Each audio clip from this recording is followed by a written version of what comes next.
خۆشەویستانی کورسات نیوز سڵاوتان لەوێ بە خۆشحاڵیەوە لەگەڵ هاوکارانم پانۆڕامایان شەوتان پێشکەشەکەین.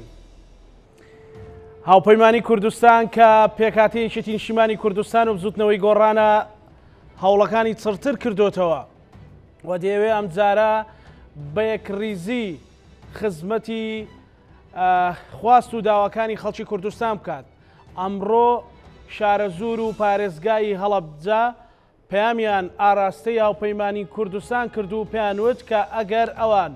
و نوێنەرەکانیان خەمخۆری دەڤەرەکە بوون وەکو پێشتر خەمخۆری ناوچەکە بوون ئەوانیش مۆری خۆیان لە لیستی هاوپەیمانی کوردستان و کاندیداکانی ئەو لیستە دەدەن و متمانەیان بۆ ئەوانە و کەرنەڤاڵە جەماوەری شارە زور جگەلەوەی پەیامێکە بۆ ئەوەی کە هاوپەیمانی کوردستان خاوەنی ڕاستەقینەیە و دەڤەرێ و ئەوانیش چاوی خزمەت گوزاریان لە هاوپەیمانی کوردستانە. ئێوارەی ئەمڕۆژ باڵ تاڵەبانی هاوسەرۆکێکی نیشتیمانی کوردستان گەیشتە شاری کەرکووک. سەردانەکەی هاوسەرۆکێکی نیشتیمانی کوردستان بۆ کەرکووک دەنگدانەوەیەکی زۆری لەناو کوردستانیانی کەرکووک دروست کردو بە جۆرێک تا ئەم ساتانە لە کۆبوونەوەدان و ئەوێت پەیامی یەکێتیانە ئاڕاستی کەرکووکیەکان بکات. وەک چۆن لە ماوەی ڕابردووشدا سەرۆکی لیستی هاوپەیمانی کوردستان بەڕێز قوبا تاڵەبانی باسی لەوە کرد و بە جوملەیەک یاخود بە بیرهێنانەوەیەکی سەرۆک مامجەلال باسی لەوە کرد کە تاکە کوردێک مابێ کەرکووک شاری کوردستانە بە هەمان شێوە سەرکردایەتی یەکێتی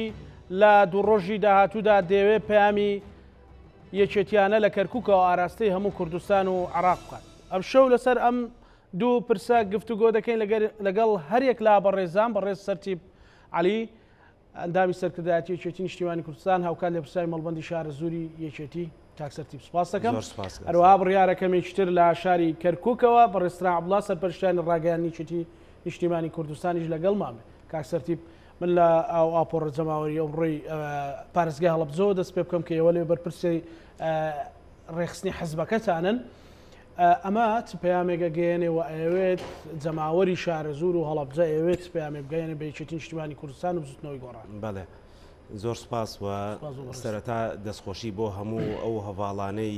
و ئەو هەموو هاوڕێیانەی کە ماندوو بوون لە ڕێخستن و ئەنجامدانی کۆبوونەوەکە و سەرکەوتنی کەرنەڤاڵی جەماوەری کە شارە زور کە ئەمڕۆ لە هۆڵی هەڵەبجە سازکرا و بیرمان نەچێ کاتژمێر دەی سەر لە بەیانیشی واتە ئەمە ئێوارەکەی بوو کاتژمێر 4 لە قەزای پێنجوێنی خۆشەویست بە هەمان شێوەیە کۆبوونەوەیەکی فراوانی هاوپەیمانی کوردستان کە ئەویش هەر کۆبوونەوەیەکی زۆر فراوان و زۆر جەماوەری ئەنجام درا. هەردوو کۆبوونەوەکە سەرکەوتو بوو. ئەمە نیشانەی بەدەنگەوە هاتنی خەڵکو و جەماوەر و ئەندامانی یەکێتی نیشتیمانی کوردستان و بزوتنەوەی گۆڕانە بۆ کۆبوونەوەکان کە بەشێکە لە چالاکیەکانی هەڵمەتی هەڵبژاردن. بێگومان هاوکات لەگەڵ ئەم کۆبوونەوەیانەیە ئەوەی کە زیاتر کە تەرکیزی خراوەتە سەر سەردانی ماڵان و کۆبوونەوە تایبەتمەند و پیشەیەکانیشە لە هەمان کاتە و ڕێخستنی ئەم کۆبوونەوانە بەو پێی کە ئیسیجابەیەکی باش هەیە و ئێمە لە سنوورەکە یەک کاندیدی هاوبەشمان هەیە خات و چرۆ حەمە شەریف عەبدوڵڵا خوامرات کاندیدی ژمارە 20 و پێکەوە وەکو یەک تیم هەموو ئۆرگانەکان ببوورەکاریان کرد و ئومێد دەکەین کە لە شوێنەکانی تریش هاوپەیمانی کوردستان سەرکەوتوو بێ چونکە بەڕاستی هاوپەیمانی کوردستان هەڵگری ئەو پەیامەیە کە سەرجەم خەڵکی کوردستان هەمیشە داوایان لە حیزبە سیاسیەکان کردووە کە لانی کەم بۆ کێشە نەتەوایەتیەکان و بۆ کێشەکانی کە پەیوەندی بە بژێوی و بە ژیانی خەڵکەوە هەیە لە بەغدا یەکریز و تەبابن. هاوپەیمانی کوردستان ئەمەی لە خۆیان جێبەجێ کرد واتە یەکێتی و گۆڕان کە هاوپەیمانیان دروست کرد یەکەم وەڵامدانەوەی خواستێکی جەماوەریە کە هەمیشە خەڵکی کوردستان داخوازی یەکریزی و یەک هەڵوێستی لانی کەم لە بەغدا بۆ بەغدا ئەکا کە ئەم هاوپەیمانیە وەڵامدانەوەیە خواستێکی جەماوەریە و شەرعیەتێکی جەماوەری هەیە و پێویستیەکی جەماوەریە و بێگومان هاوپەیمانی سبەینێ لە بەغدا ئەتوانێت پێکەوە هەماهەنگی زیاترکە بۆ داکۆتیکردن و پێداگیریکردن لە مافەکانی خەڵکی کوردستان. کاک سەرتیب دەڤەری شارە زۆر و پارێزگای هەڵەبجە خەڵکێکی قوربانی دەر و لە هەمان کاتدا کۆمەڵێک ینی خەڵکێکی زیندون هەمووشی ئانوێ بەرەو پێشتر بڕۆن خواست و تەڵەباتی خەڵکی ئەو دەڤەرەت لە چیا کۆ ئەبێتەوە زیاتر بۆ هاوپەیمانی کوردستان بەڵێ وەک خۆت ئاماژت پێدا دەڤەری کە ئێستا بازنەی سێ هەڵبژاردنە بەڵێ هەڵەبجە و هەورامان یعنی شارە زور سەی سادق و قەزای شارە زور کە ناحی زەڕایەن و سنتەری قەزاکە گرێتەوە قەزای سەی سادق کە ناحی بەرزنجە و قەزای پێنجوێن کە ناحیەکانی گەرمک و ناڵپارێز و بێگومان پارێزگای هەڵەبجەش ناحیەکانی خوورماڵ و ناحی بیارە یان هەورامان و ناحی بەمەوە یەک شتەیەکە زانا تێبینی بکەین ئەم منتیقەیە هەر هەمووی کارەسات بارە چۆن قەزای پێنجوێن بەهۆی ینی شەڕی نێوان عێراق و ئێرانەوە کاتی خۆی چۆڵ کراوە و قەزاکە هەمووی ڕوخێنراوە بەڵێ تەختی زەوی کراوە و بە هەمان شێوە ناحی ناڵپارێزیش کە کۆمەڵگەیەکی لێبوو یا گەرمک بە هەمان شێوە و سەی سادق بە هەمان شێوە لە ساڵی 1970 یەک خانوو وەکوڵێ بە پێوە نەماوە بەرزنجە ڕاگوێزراوە کاتی خۆی و بۆ نمونە هەڵەبجە سەرڕای کیمیاباران و ڕوخاندنی پێشووتریش گەڕەکەەکانی کانێشخان و خوورماڵ بە هەمان شێوە کە ڕاگوێزراوە هەورامان بە هەمان شێوە و سەی سادق بێگومان باسمان کرد قەزای شارە زوریش هەڵەبجەی تازە و زەڕایەن کە ناحیەکەیەتی ئەمەشکێن ئەوانە ئەم خەڵکانن لە شوێنەکانی ترەوە ڕاگوێزراون یا لە گوندەکانەوە یا لە شوێنەکانی ترەوە کۆکرانەوە لەو شوێنەواتە کۆی گشتی ئەم منتیقەیە و یەک منتیقەیشەیە کە لە ڕووی دەنگدانەوە ئەتە سنووری بازنەی سەیە کە ئێمە کۆمەڵگەی برایەتیە یا باریکەی پێگەین ئەوش هەر بۆ خۆی لەو شێوازەیە کەواتە ناوچەیەکی کارەساتبارە بە پێی پێوەرەکانی کارەساتباربوون کە جینۆسایت کە کیمیاباران و تەنانەت ئەنفالیشی هەیە منتیقەکە و باسیشمان کرد ڕاگواستن وانە کە جینۆساید و ڕاگواستن و خاپورکردنی شار و دیهاتەکان بەشێکە لە بەرنامەی جینۆساید کەواتە ناوچەیەکی کارەساتبارە سەرڕای ئەوەی لە شۆڕش و خەبات و قوربانیدان و هەموو ئەوانەی کە تیامەوجودە ناوچەیەکە پێداویستی خۆی هەیە لە ڕووی کشت و کاڵەوە پێویستی بە گەشتپێدان هەیە لە ڕووی قەرەبووکردنەوەی خەڵکەکەی بەپێی یاسابەرکارەکانی عێراق ئەو ناوچانەی کارەسەتبارن و جینۆساید کراون ئەبێ قەرەبوو بکرێتەوە و سەرڕای پایەکانی بە پارێزگابوونی هەڵەبجە کە ئەوەش بۆ خۆی کۆمەڵێ ڕێکاری یاسایی ماوە کە ئەبێ کاری لەسەر بکرێ و مەسلەی قەرەبووکردنەوەی ئەم قەزایانەی ترکە کارەساتبارن سەیسایق و پێنجێت کە ئەڵین قەزاکە دیارە بە سنوورە ئیداریە فراوانەکەیەوە و دواتریش بەڕاستی لەم منتیقەیە ئەسێشی لەگەڵا بێ بەهۆی ئەوەی بەداخەوە لە ساڵانی نەوەتەکانیشە تا درنگانێک جێگەی ململانێ و بەداخەوە شەڕی ناوخۆوانە بە پێی پێویست ئاوەدانکردنەوە یا ژێرخانی ئابووری یا مەسایلی گەشەپێدانی ئابووری و کارخانە و معمەل و ئەوانەی کە بێتە ژێرخانێکی ئابووری و لە هەمان کاتە بێتە دەرفەتی کار بۆ منتیقەکە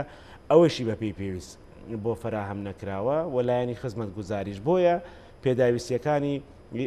خاڵێکی تر لەوانەیە جێی سەرنج بێ بۆ خەڵکی کوردستان لەوچێت لە ناوچەیەکی تر نەبێ مەسایلی مین و قوربانیەکانی لەو سنوورانە لەوێ زۆنی نەهامەتیەکان بەڵێ وایە بە دڵنیایی ئەوەی کە پێی ئەڵێی کە لە ڕووی کارەسات و نەهامەتی و قوربانی و شەڕ و شەڕی نێودەوڵەتی ئێمە ئێستا قەزامان هەیە لە شوێنێکی ترەوە ینی بێگومان لەوانەیە بەس کێشەی خزمەتگوزاری هەبێ بەڵام نەبووتە قوربانی شەڕی نێوان دوو دەوڵەت یان مەسەلەن لە شەڕی ناوخۆیە بۆیە وەکو باسم کرد لە هەموو ناحیەکانەوە لە هەموو بوارەکانەوە ئەم منتیقەیە کارەساتبارە و پێویستی بەوە پشتیوانی زیاتر هەیە و پێویستی بەوە هەیە کە هاوپەیمانیانێکی چی بۆکە بەڵێ جا بەڕاستی بوونی نوێنەری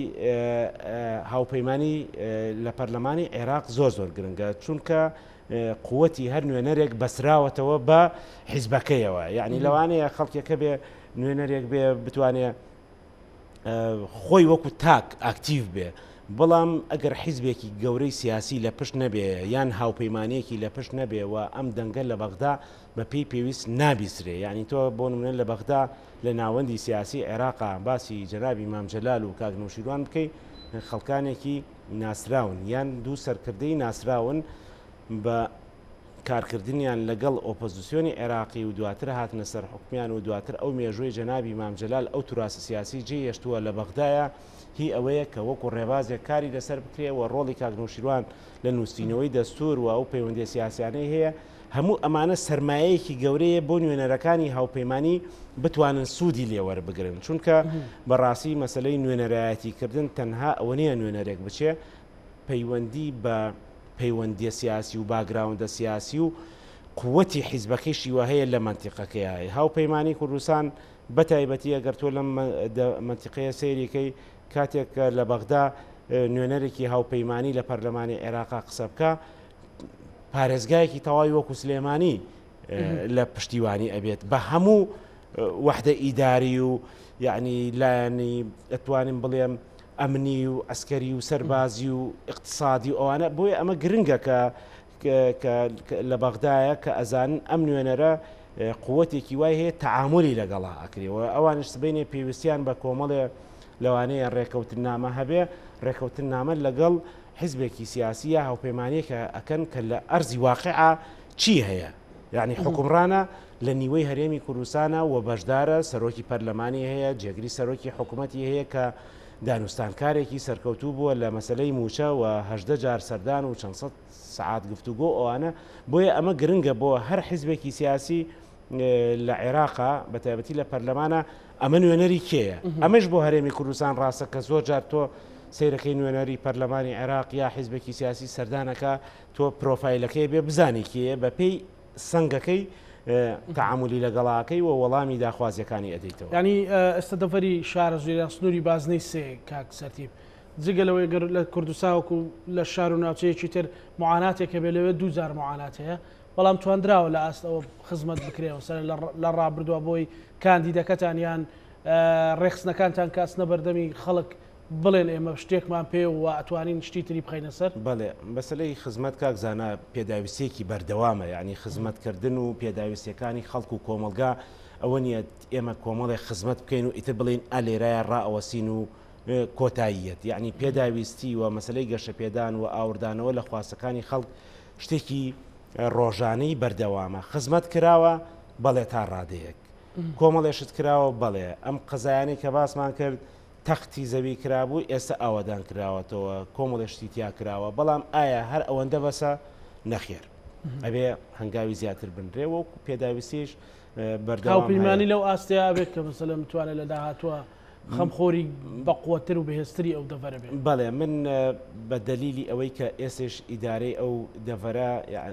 هاوبەشە لە نێوان یەکێتی و گۆڕانە و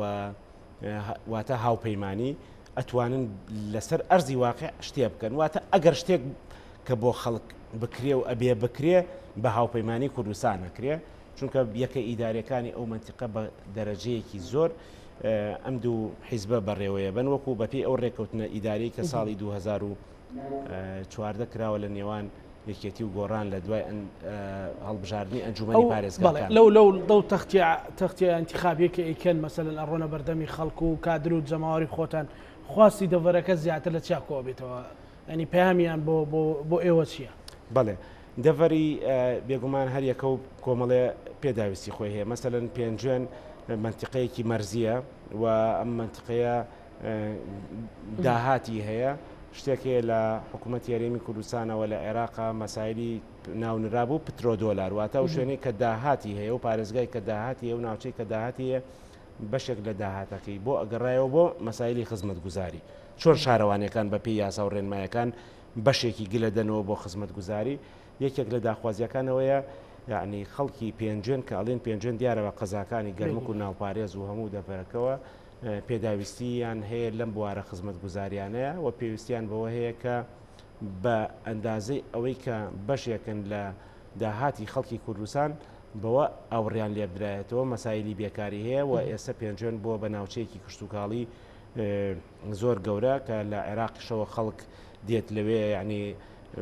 پێداویستیەکانە بە پێویستی بە ڕێخستنی زیاتر هەیە ئەوردانەوەی زیاتر لە جوتیارەکان خزمەتکردنیان و پاراستنی بەرهەمەکانیان و ڕێخستنی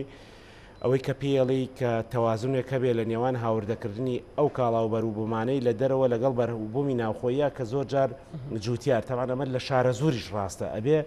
وەزارەتی کشتتوکاڵ بە لەگەڵ وەزارەتی کشتتوکاڵی عێراقیە جۆرێک لە بەرنامە هەبێ جۆرێک لە تەوازن نە لەسەر حسابی خەڵک و هاوڵاتی و کڕیار بکەوێت ئەوەندە گران بێت تۆ لەبەر تەنها جوتیارەکە سوودمەند بێەوە نە ئەوەندەیش کە بەڕاستی کاڵاکان و بەروبوومەکانیان هەرزان یەکرێت بڵێن ئەگەر کاری تیا بکرێت چۆتە سەر پێ بۆی بتوانێت بەڵێ تا ئەبێ خزمەتی زیاتر کرێ مەسەلەن هەڵەبجە سەرڕای بلایانی قەرەبوو کیمیا بارانوانە یعنی حکوومەتی هەرێم و پەرلەمانی کوردستان کە بڕیاری دراوە ئێستا پارێزگای ژمارە چواری هەرێمی کوردستانە پێویستی بەوە هەیە لە بەغدا ئەمە تەزبیت بکرێت جێگر بکرێەوە کۆمەڵێ ڕێکاری قانونی و تەشریعی ماوە ئەمە خاڵێکی سەرەکیە سەر ڕای ئەوەی کە مەسائلی حدودی بەتایبەتی قەزای هەڵەبجە خۆی سنتەری پارێزگاکە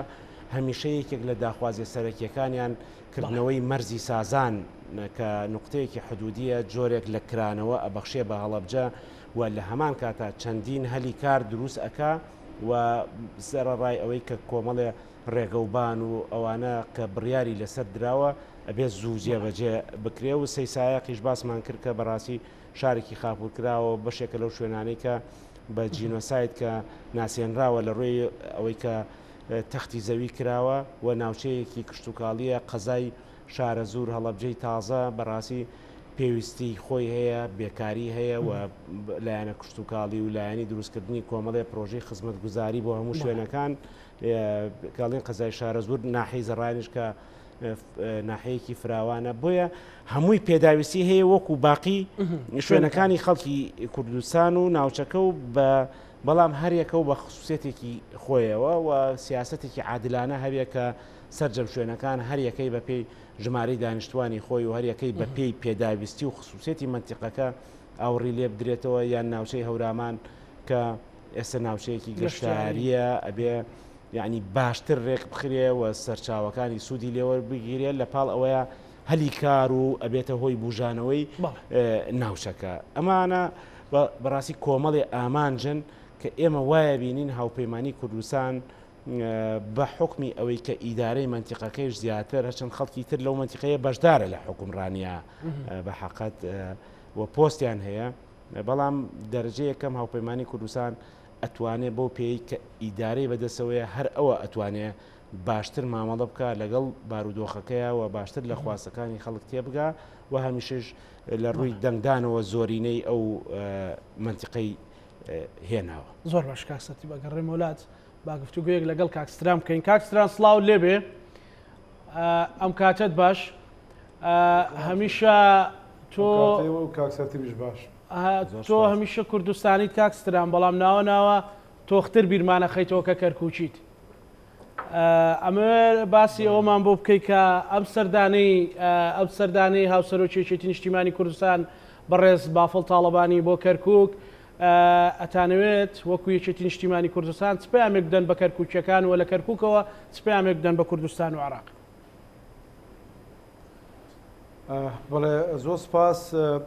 وەڵام پەیامەکە کۆنە و تازەیە کۆنە بمانای هەمان نەریتی یەکێتی نیشتیمانی کوردستان وەختی خۆی کە جەنابی مام جەلالیش لە ژیانە بوو بەشی زۆری قورسایی کارەکانی کاتی هەڵبژاردننی هێنایە کەرکووک و خۆی سەرپەرشتی ڕاستەخۆی هەڵمەتەکەی دەکرد. ئێستا سەردانەکەی باڤڵیش ئەچێتە ئەو چوارچێوەیە کە پێویست دەکات ئەم هەڵمەتە گەرمگوڕەی کە بۆ سەرخستنی لیستی هاوپەیمانی کوردستان بۆ کاندەکانی هاوپەیمانی کوردستان لە شاری کەرکووک ئەهمیەتێکی خۆی هەیە چونکە لێرە شەڕەکە تەنیا شەڕێکی دیموکراسی نییە بەڵکو شەڕێکی نەتەوەیشە چونکە سەرکەوتنی کاندیداکانی هاوپەیمانی کوردستان و سەرکەوتنی هاوپەیمانی کوردستان بە تێکڕایی لە کوردستانیان لە شارێکی وەکو کەرکووکە ئەهمیەتی خۆی هەیە چونکە جارێکی دیکە پێدانەوەی ناسنامەیەکی نەتەوەی و نیشتیمانی بە شاری کەرکووک لەبەرەوە سەردانەکەی هەواڵ باڤڵ خۆی لە زووە ڕاستەکەی بەرنامەی بۆ دانەوە بەڵام واکەوتە کاتی هەڵمەتی هەڵبژاردنەوە خێرەکە و بەدوو خێر من پێم وایە ئێستا خەڵکی کەرکووک لە ئەمڕۆ بەیانی و لەو ڕۆژانەی کە هەواڵ باڤڵ لە شاری کەرکووکە بێ بە هەمان تیروتا و بە هەمان نەفەسی دیدارەکانی جەنابی مامجەلال لەگەڵ کەرکووچەکان کۆمەڵێک دیدار و کۆمەڵێک چاوپێکەوتن دڕوەدات کە بێگومان دەوریشی گرنگە گەڕ هەم لە ڕووکردنەوەی خیتابی سیاسی یەکێتی نیشتیمانی کوردستان و هاوپەیمانی کوردستان لەم قۆناغە بۆ شاری کەرکووک کە کۆمەڵە کێشەی ئیدارەیەکی خۆسەپێن ئیدارەیەکی دیکتاتۆری ئیدارەیەکی کە قەت تەمسیلی ئیرادەی خەڵکی کەرکووک ناکات کە ئیرادەی خەڵکی کەرکووک لە دەنگدانە هەموو جارێک لە شوێنێکە بەڵام ئێستا ئیداری کەرکووک بەداخەوە ئیدارێکی شۆڤێنی ئیدارەیەکە کە تابیر لە خەڵکی کەرکووک و تابیر تەنان لە پێکاتەکانی شاری کەرکووک ناکە بە عەرەبەکانیشەوە چونکە گلەیەکانی ئەوانیش لە ئیداری کەرکووک ئەوەندە زۆر بووە کە ینی خەریکە کێبرکێکە لەگەڵ گلەیەکانی گەلی کورد و گەلی تورکمانیش لەم شارەدا پێم وایە سەدانەکەی هەواڵ باڤل لەم چوارچێوێدا ئەتوانێت دەوریشی زۆر گرنگ بگەڕێ لە جۆشدانەوەی خەڵکی کەرکووک خۆی کە ئەساسەن جۆشدانەوەیەکی یەکێتیانە هەر هەیە لەم شارە بەڵام هاتنی ئەویش بێگومان دەوریشی گرنگە گێڕێ لە بیبان نەچێکە هەڵمەتی هەڵبژاردننی هاوپەیمانی کوردستان خۆی لە کەرکووک دەستی پێکرد کە ئەمەش بۆ خۆی ئەهمیەتێکی گرنگی کەرکووک نیشانەدا لە سیاسی یەکێتی و لە استراتیژی یەکێتی نیشتیمانی کوردستانە بۆیە کە هاتنەکەی هەواڵ پاڤلیش لەو چوارچێوێدا بۆ کەرکووچەکان و بۆ خەڵکی کەرکووک بۆ سەرکردایەتی یەکێتی نیشتیمانی کوردستانیش لە شاری کەرکووک جێگەی تەقدیر و جێگای سەنگی خۆی دەبێت. کاکستران ئێوە وەکو یەکێتی دوو جار ئەرکتان قورسە مەسەلەن وەکو ئەوەی کە دەبیندرێت جارێک لەبەرەوەی ململانێتان لەگەڵ هێزە سیاسەکانی ناوخۆی کەرکووکەیە وەکو هێزە کوردەکان و جارێکیش ململانەکە نەتەوەیە و ئستفتایەکە بۆ شاری کەرکووک مەسەلەن چەند کورسی بێ بە تایبەتی لەو دابشکاری ئەم جارە ئینتیخابیە ئەنی کورد چەند کورسی بێنێت و دەلالەتە لەوەی کە کورد ئەوەندە و پێکاتی کورد ئەوەندە لە ناو کەرکووکایە چۆن ئەتانەوێت مەسەلەن وا بکەن ململانێ حەزبیەکە کاریگەری نەبێت لەسەر ململانەدەتەوەیەکە بەداخەوە بیشە هاوپەیمانی کوردستان و هەمیشە سیاسی یەکێتی نیشتیمانی کوردستان ئەو بووە کە ینی داوای کردووە هێزی سیاسی کوردستانی وەکو لە پرۆسەی دیموکراسی هەرێمی کوردستانە ئازادی و شێوەی ئیشکردنی سیاسی هەر چۆنێک بێ چۆنی دەخوازن وابێ بەڵام هەمیشە تاکید وکردەوە کە ئەهمیەتی کەرکووک و لەبەر ناسنامەی کوردستانیەتی کەرکووک هی ئەوە نییە کە بخێتە بەردەم هەڕەشەی کێبرکەی نێوان هێزە سیاسەکانی کوردستانەوە یاخود کێبرکەی کورد خۆی لە ناوخۆیدا بەڵام ئێستا ئەم جارە یەکێتی نیشتیمانی کوردستان و بزنەوەی گۆڕان لە ئاسیا هاوپەیمانێتێکی بەرفراوانە ئەم کارە بەڕێوە بن و هیوادارم کە دەرەنجامی هەڵبژاردنەکانیش بەو شێوە بێت کە بۆ هیمەت و گەڕوتینەی کە ئێستا خەڵکی کەرکووکیشی لەسەرەکەن بەو شێوە بێت کە دەنگی کورد لە کەرکووک لە قازاجی کوردستانەتی کەرکووک و لە قازاجی سەرخستنی ناسنامەی کوردستانی کەرکووک هەموو هەڵبژاردنێک لە کەرکووک هەم هەڵبژاردنێکی دیموکراسیە وەک هەموو شوێنەکانی تری کوردستان و عێراق بەڵام هی لە ڕاستیە بۆ کەرکووک ئەهمیەتە نەتەوەیەکەشی دیسانەوە پێدانەوەی ناسنامەی نەتەوایەتیە بە شاری کەرکووک لە هەموو هەڵبژاردنەی کە ڕوویداوە هەموو جارێک کە کورد سەرکەوتۆ بێتایە معناوایە ئەو کەسانەی کە تعریب کە تەبعیز کە تعریب بە شێوەی کۆن و بە شێوەی تازەوە کە ئێساکە میل هەیە بۆ نوێکردنەوەی و تعریبە لایەن هێزە شۆڤێنیەکانەوە هەموو جارێک ئەم هەڵبژاردنە و نەتیجەی هەڵبژاردنە بەشێکە لە سەلماندنی کوردستانیەتی کەرکووک بێگومان بەشێکشە لە بردنەوەی دیموکراسیانەی خەڵکی کەرکووک لە چوارچێوەی سیاسەتی کوردستانیدا. کاکستراوە پەپولێ ئینشاڵا خێر و بەرەکەتان بردو بۆ کەرکووک ئەو پەپولێ هیوادارم ینی هیوادار بەو شێوەیە نەبێت کە بەشێک لە بزڵدانە نەبێت کە حکومڕانی لە کەرکووک حکومڕانی محافزی ئێستای کەرکووک کە بە کەفالەت بە وەکالەت بۆتە زوڵم لێکراوێکی گەورەی کەرکووچەکان و ئینشاڵا ئەوە چێتە زەبڵدانی مێژووەوە وەکو چۆن ئێرێ شاری کەرکووکی کردو بە زەبڵدان و بە کەرکووچەکان بە دەنگدانی خۆیان بەم هاتوو بەڵام کاکستران باڤڵیش و بە حملەکەی خۆمان ئینشاڵا سەرکەوتووە بێتایە ئینشاڵا بەڵام کاکستران ینی لابردنی ئەو پارێزگارێک کە وەکو بەڕێزت باست کردکەوەکو چۆن خۆی بچێتە زەبڵدانی مێژۆکەوە چۆن کەرکووکی کردو بە بەشێک لە گەڕەکەەکانی کردو بە زەبڵدان بەشێکی پەیوەندی بە ململانەی هێزە کوردیەکانەوە بە تایبەتی پارتی یەکێتی مەسەلەن بەداخەوە بەشێکی ئەمە برینێکە لەسەر دڵی کەرکووچەکان ململانەی بەداخەوە ململانەی کێتی نا ململانەی پارتی لە لێدانی کەرکووک ئەم سیاسەتە بەردەوامە چەند ساڵێکە چووکە وجود و واقعی کەرکووک هەمیشە لە قازاجی پارتی نەبووە بۆیە بۆ هاوسەنگی سیاسی هەم لە کوردستان هەم لە چوارچێوەی عێراقا قینێکی ینی قینێکی مێژوویانێ لە شاری کەرکووک بۆیە نەیانێش بەداخەوە طبعاً بە یارمەتی شۆڤێنی عەرەبی نانێش کە پارێزگارێکی کەرکووک پارێزگارێکی کورد یاخود پارێزگارێکی هیچ نەبێ پارێزگارێکی کەرکووکی بۆ شاری کەرکووک بکرێتە واقعەیەک کە هیواداری ئەم واقعە سیاسیە بگۆڕدرێت. من پرسیارێکی کەرکووکیانە بکەم مەسەلەن ئێستا لە ماوەی ڕابردوودا و ڕاشکاو بوون پارتی دموکراتی کوردستان زۆر باسی لەوە کردووە کە کەرکووک داگیر کراوە ناستنەوە ژێر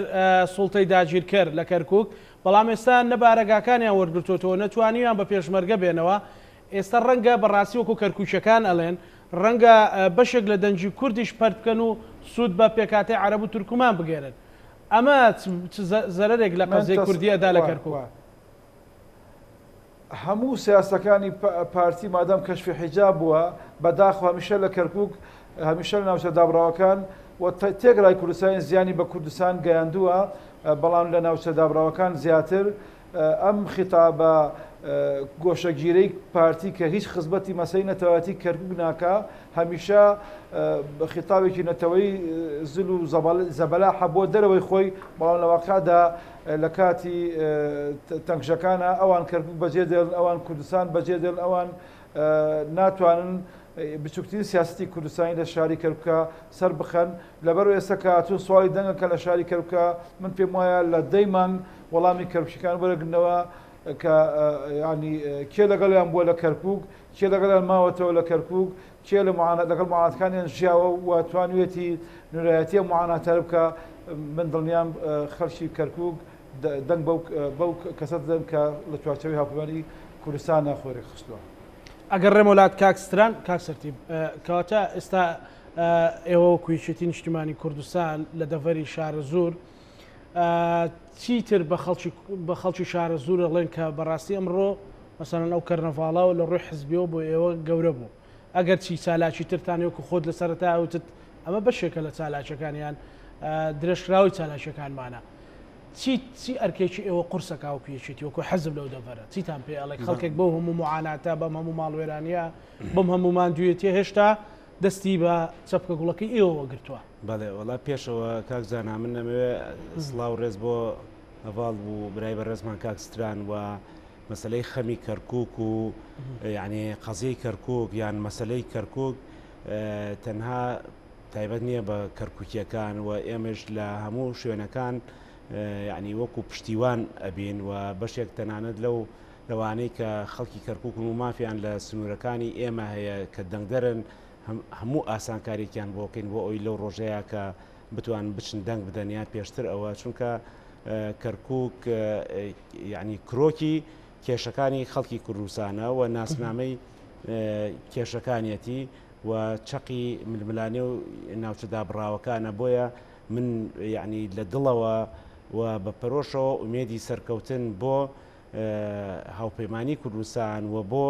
کورد ئەخوازم لە کەرکووک و هەمیشە جۆرێک لە ڕاپرسیەک بووە سەرڕای یعنی لایەنی ئەوەی چەند کورسی ئەبیت و چەند کورسی نابیت وانە هەمیشە ڕێژەی دەنگەکانیش جۆرێکە لە پێوەەر بۆ ڕاپرسیەک و سەرژمێریەکی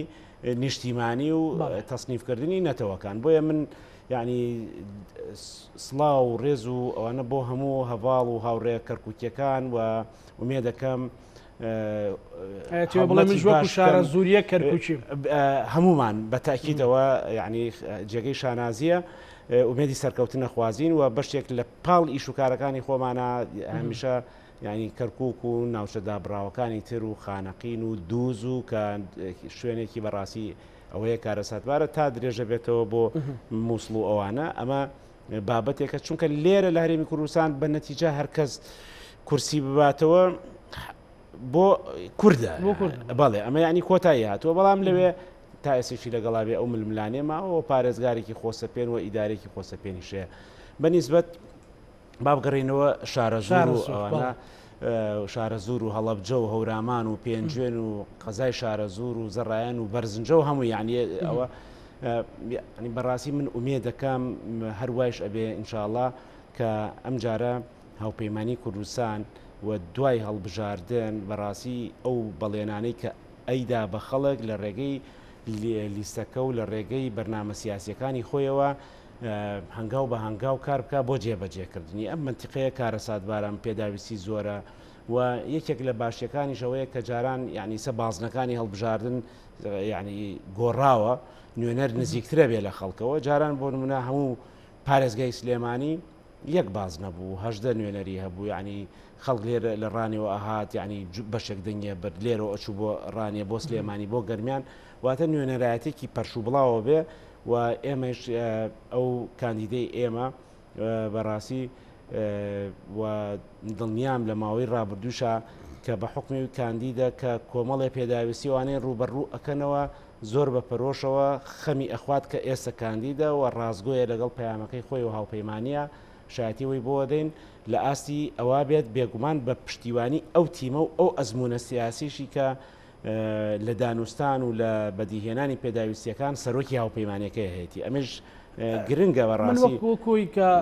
مێژووی جەنابتە ناسم کاکسەتی لە هەموو کارێکا دڵسۆزی خەمخۆری باگراوندی جەنابەت وایە بەڵام مەسەلەن کە تۆ شتێکە بینی مەسەلەن خەڵکێک بەو مادوێتی ئەنی حەقیقی بمەک ڕۆژنامە نووسێک خەڵک لە هەموو هەرێمی کوردستانە بێتاقەتە لە پرۆسی هەڵبژار ڕێگەم گەرم و گۆڕیا لە کەرکووک زۆر گەورە بێ لە خانەقین بێ لە مەخمور بێ لە شنگال بێ بەڵام بۆ شارە زۆر کە ئەم معاناتانەی وەک باقی ناوچەکانی تری کوردستان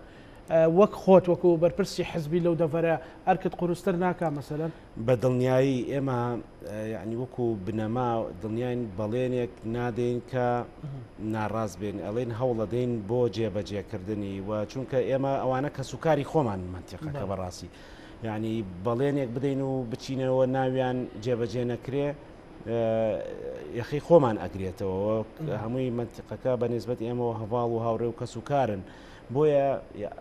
لەم قۆناغەیە ئێستا ئێمە ئەو بەرپرسیارەتێمان هەیە لەوێش نەبین هەر ئەبێ خەمی منتیقەکە بخۆی بێگومان مەسئولیت قورسە لە زروفێکی ئاوا کە خۆتەزانی هەڵبژاردن و نوێنەرایەتی و پرۆسەی سیاسی لە عێراق و لە کوردستان و ساڵانی ڕابردوو مەسائیلی کەمی بووجە و چارەکە موچە و لە سابی سویەک و یعنی کەمی خزمەتگوزاری و هەموو ئەمانە قورسن بەڵام یعنی نەتیجەی ساڵی ڕابردوو و هەنگاوەکانی تیمی حکوومەتی هەرێمی کوردستان بە سەرۆکایەتی کاقوباد و کە وەزیری دارایشی تیا بوو کە لە بزوتنەوەی گۆڕانە یعنی باسی هاوپەیمانی دەکەین سەرکەوتوو بوون لە گێڕانەوەی بەشێک لە مافەکانی خەڵکی کوردستان کە زۆر گرنگیشە مەسەلەی موچەیە یعنی بۆیە بەم ئەزمونەوە هاوپەیمانی ئەوێ سوود لەو ئەزمونە لەو پەیوەندی سیاسیانەی خۆی وەربگرێ بۆ خاڵەکانی تری بەرنامەی هاوپەیمانی و هەندێشتی شەیە ئەم بەرنمەیە بۆ 4 ساڵەکەواتە بەرنمەی هاوپەیمانی وە خولێکی پەرلەمانی بۆ 4 ساڵە بەشێکی کورتخایەنە بەشێکی درێژخایەنە بەڵام ئەوەی کە زۆر ئەساسیە مەسایلی موچەیە کە هاتنی موچە و بەو شێوازی کە حەقی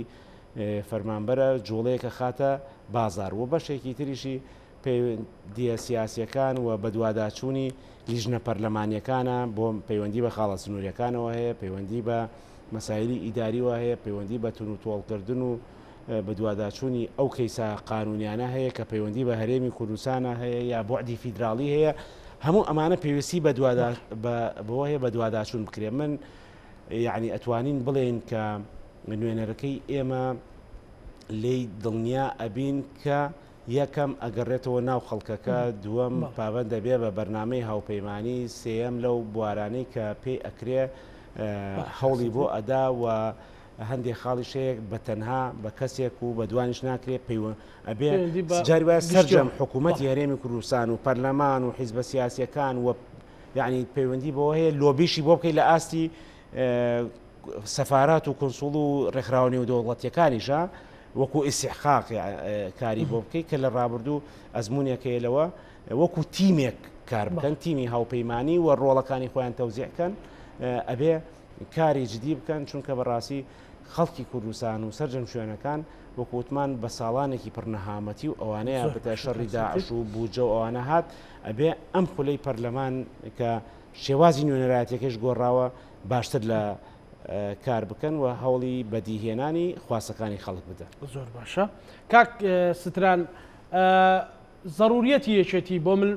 بۆ ڕەوانەوەی مەترسیەکانی سەر کەرکووک بۆ ئەوەی هەر پێشهاتێکی سەربازی و سیاسی بەسەر کەرکووکە هات یەکێتی وەکو جاران کە چۆن ڕۆڵە هەرە قارەمانەکانی لە کەرکووک بە شەهیدکردندا ضرورەتی یەکێتی بۆ شەڕی نەتەوەیی بۆ شەڕی تەنانەت سیاسی و خزمەت گوزاریش لە داهاتوو چییە بۆ کەرکووک؟ بەڵێ خۆی یەکێتی نیشتیمانی کوردستان باسکی بەهێزی بستنەوە ڕزگاری خوازی گەلی کوردستانەوە بە ڕەنگە باشترین تعریف بێ بۆ یەکێتی نیشتیمانی کوردستان جا لەبەرەوەی دۆسەی کەرکووک و مەسەلەی کەرکووک مەسەلەیەکی سەرەکی لە سیاسی یەکێتی نیشتیمانی کوردستانە کەواتە لە سیاسی کوردایەتیە کەواتە بۆ کەرکووک ئەم باسکە بەهێزە لە هەموو ئاستەکانە پێویستە ئەو کاتەی کە لە خەباو تێکۆشانی پێشمەرگایەتیە پێویست بووە ئەم ئەرکەی درێغی نەکردووە لە جێبەجێکرا و ئێستا کە شەڕەکە بە سیاست دەکرێت لە چوارچێوەی خەبات تێکۆشانی سیاسی و پەرلەمانێ دەکرێت دیسانەوە یەکێتی نیشتیمانی کوردستان کە ئێستا لە چوارچێوە پەیمانی کوردستانە خۆری خستووە هەمان ئەو ئەرکانەیە کرد سەرشانی خۆی پێم وایە کە ئەوەی کە ئەتوانێت ئەمریکا بە جواترین شێوە جێبەجێ بکە ئاپەیمانی کوردستانە کە هەم خیتابە سیاسیەکەی لە ڕووی نەتەوەی لە ڕووی دیموکراسیەوە بڵێن بەشی پێداویستەکانی کەرکووک و ناوچەداوڕاوەکانەکە و هەمیش لە مەرحەلەکانی پێشوو و لەو تیمە بەهێزەی کە پێویستە بۆ سەرخستنی ئەرکەکانی سەرشانی